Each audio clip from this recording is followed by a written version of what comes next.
Hello everybody, thank you for joining me. A farmer in County Durham recently took his forklift truck and removed the car of a holidaymaker that was blocking the entrance to his land. He picked the car up, rolled it over and dumped it by the side of the road. It may have been that this was the last of a large number of people who'd blocked the entranceway to his property, and this was just the last straw. For whatever reason, though, this probably was not an appropriate response. But we need to be careful before we criticise, because I think most of us will have been in situations where anger has boiled up within us and we've said or done things that we regret, that were over the top, that were unreasonable. These feelings come upon us quite suddenly in response to maybe some criticism of us. We feel we need to defend ourselves, or maybe we feel we've been treated unfairly, and again we need to fight back for our rights, so to speak.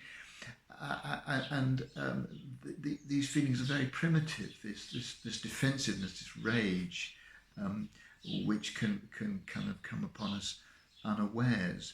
And I think one thing we can do is to make sure that we realise this is just a feeling. It is primitive. It's part of a biological makeup, really, to defend ourselves when attacked. And so we can put it on one side and kind of look at it, separate ourselves from it. And this means when we feel such feelings boiling up within inside us, taking a step back, taking some deep breaths, or counting to 10 as in the traditional way, just so that we can then start thinking. Because one of the things that this feeling of rage can do is completely disconnect us from our heads, and we need to get in touch again with our minds by putting our anger just on one side temporarily and seeing it just as a feeling, because then we realise that actually we can make a decision.